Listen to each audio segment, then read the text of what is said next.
If you can please bring up a time in your life, my friend, in which you were all in as it pertains to a choice you made, either in your personal or professional life. And I think back to my dad, and I was mad at him at the time when I was a kid because he was gone all the time. When he was home, he was asleep on the couch having a couple beers. I had this anger toward him for so many years. And when you get older, you realize, no, he was all in. He was committed to his family, and he loved us. And that stuck with me. And at 2 months, I'm now a single father who's pursuing something. And I'm all in on that. But all of a sudden, I'm all in on this little human, this little thing, this little miracle that's mine. And he's not going to survive without me.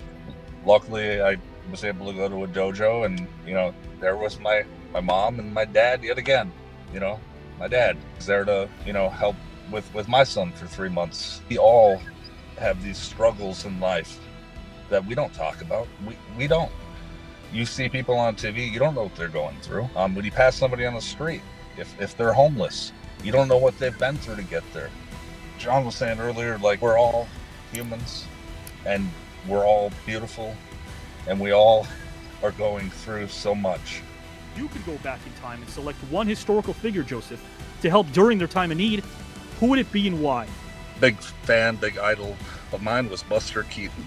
He had all these different films and stunts that just stuck with me as a kid growing up.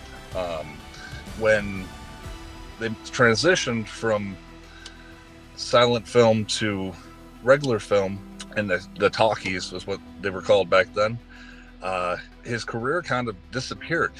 He couldn't, they say, they couldn't cut it, but he had, been going through a divorce. There was creative control within the films he was doing.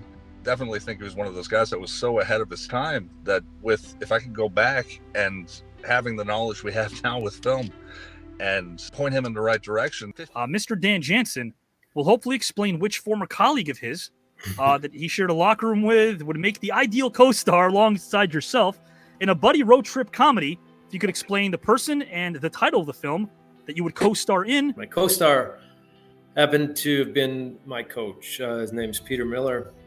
Pete won a gold medal in 1976, and coincidentally the very same race that I was to win gold in. And to understand Pete, he's a very interesting character. He is unbelievable coach, unbelievable motivator. He makes it fun to train. He makes it fun to hurt.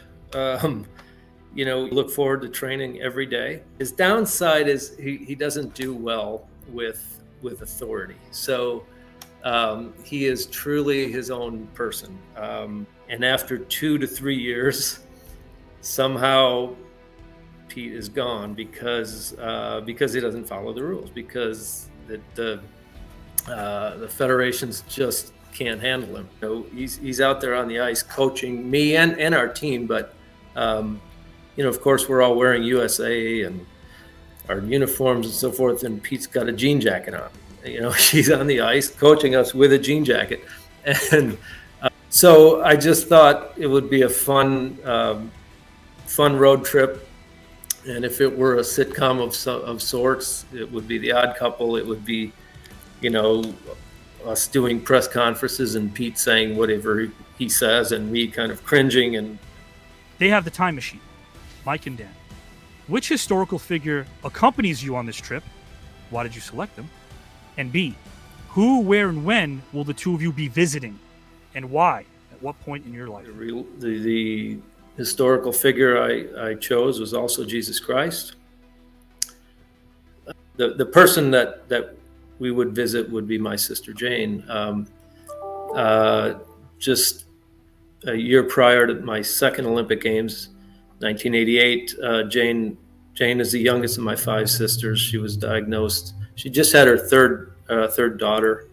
She was diagnosed with leukemia, and she fought hard, and she lost her battle. And just coincidentally, it was on the very same day of the race that I was favored to win gold in the Olympic Games in 1988. 500 meters.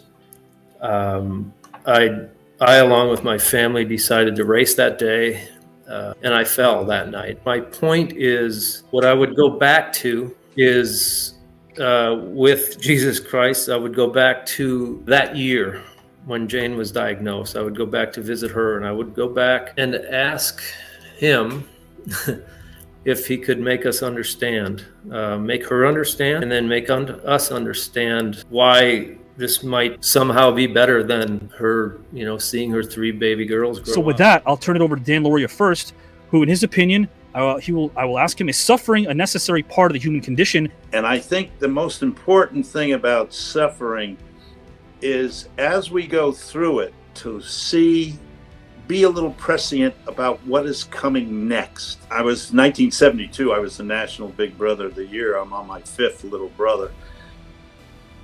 I got involved in their lives because of our suffering that they went through, not having a father around.